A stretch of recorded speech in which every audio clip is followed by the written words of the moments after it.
What's so crazy about not starving? To cover yourself and your family in the event of accident or emergency, you may have home, life, auto, dental, and health insurance. But what about food insurance? Water and food are vital to human survival. So what's so crazy about not starving? Foodinsurance.com has designed emergency packs and kits with at least 2 weeks worth of great tasting food and clean water. Most Foodinsurance.com meals are freeze-dried, which means they'll last and retain nutritional value up to 10 years. Foodinsurance.com meals like lasagna, beef stroganoff, and other tasty entrees are quick, delicious, simple to prepare, and start at just $199.99. The low cost is just one reason to get Foodinsurance.com. Need more reasons? Foodinsurance.com kits come with a lightweight, high-quality backpack and a free utensil tool. Go to Foodinsurance.com or call 1-866-946-8366. That's 1-866-946-8366. Get protected at Foodinsurance.com. Hundreds of nations have fallen to tyranny in the last century alone. This is our last chance to not relive history. As we're finishing off this agenda, they'll be pulling the rug from underneath Americans at home. I have tremendous influence on our president and Congress, and they really are calling the shots. I think it's incumbent upon all of us as American citizens to pay attention. Fall of the Republic identifies the enemies of our nation, the criminal offshore cartel, hell-bent on destroying sovereignty, and on its ashes constructing world government. Tim Geithner, Bernanke, they're arsonists. They're asking for more matches. And the Congress is saying, who do we make the check out to? Today, it seems like nobody does care. And right now in Washington, D.C., we have seen a fall of the Republic. Get your copy of Fall of the Republic on DVD at Infowars.com or watch it online right now in super high quality at prisonplanet.tv. Worried that inflation will destroy your savings? Grab a pencil. I'll tell you how to turn $10,000 into potentially $431,000 in 12 to 18 months, thanks to Obama. And this isn't about gold bullion or coins. It's about gold stocks. They have soared over 800% since the year 2000. This is with gold being less than $1,000, a figure that should go to between $1,500 and $2,500 according to Merrill Lynch and UBS. Even better, wait till you hear what Scott Smith, the former chief investment analyst at Credit Suisse and editor of Swiss Confidential, an investment newsletter, says in his free Investing in Gold kit.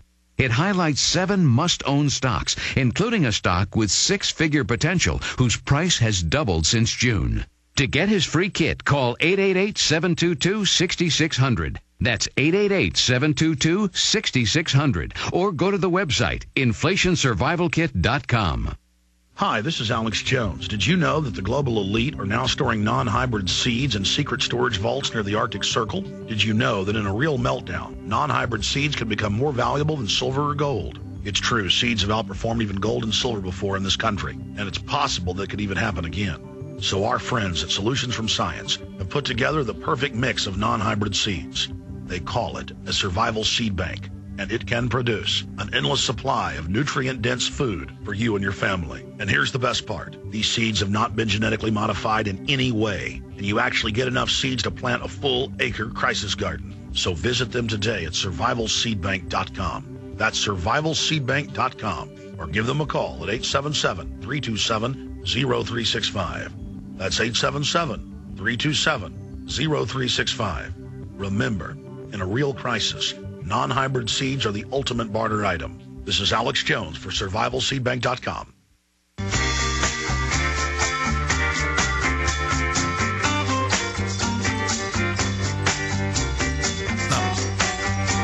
Alan Colmes with us till the end of the broadcast here in about 35 minutes from now. Alan.com is his website, and ours is prisonplanet.tv, jonesreport.com.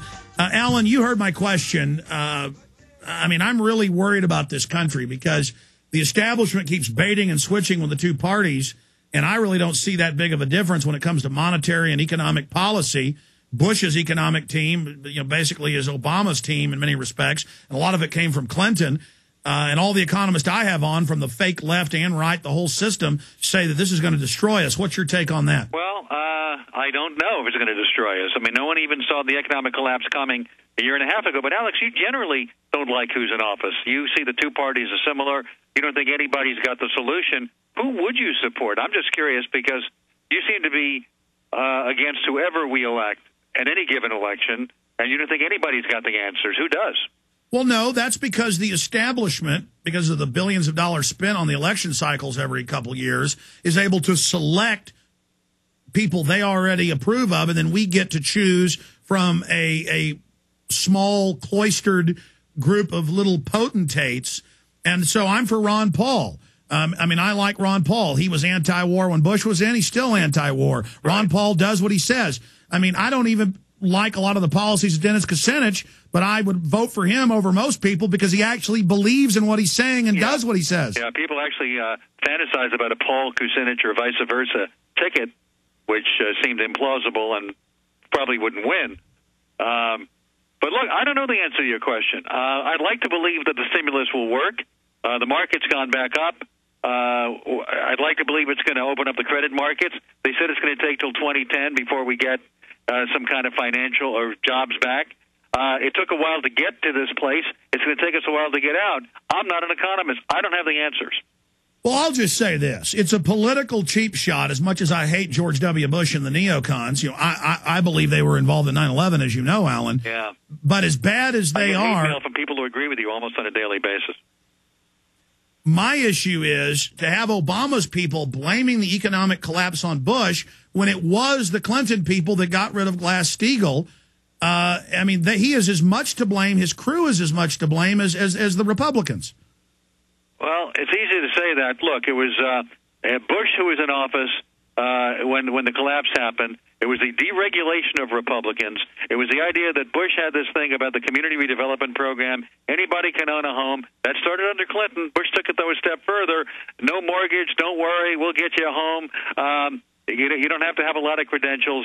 And that was the thing that the Republicans were pushing, home ownership for everybody when everybody was not qualified to do it. That caused the collapse of Freddie and Fannie.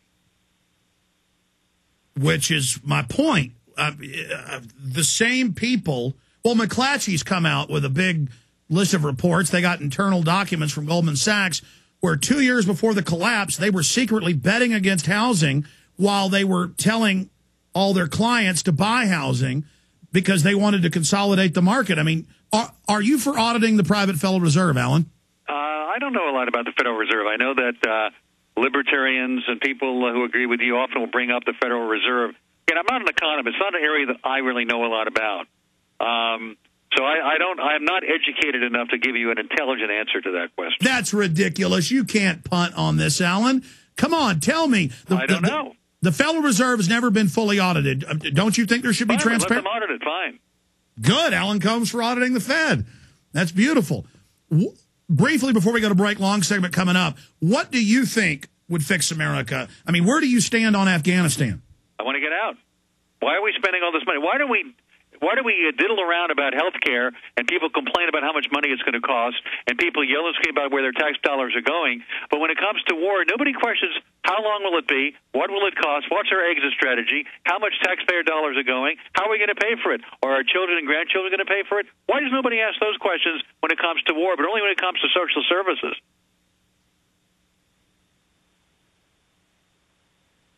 How big a part of the war and the whole defense budget, how big a piece of that is it? I mean, isn't that like 45% of all the expenditures is related to defense? I don't know the exact number. I mean, a huge amount of the budget goes to defense. We know that. A disproportionate amount goes to defense.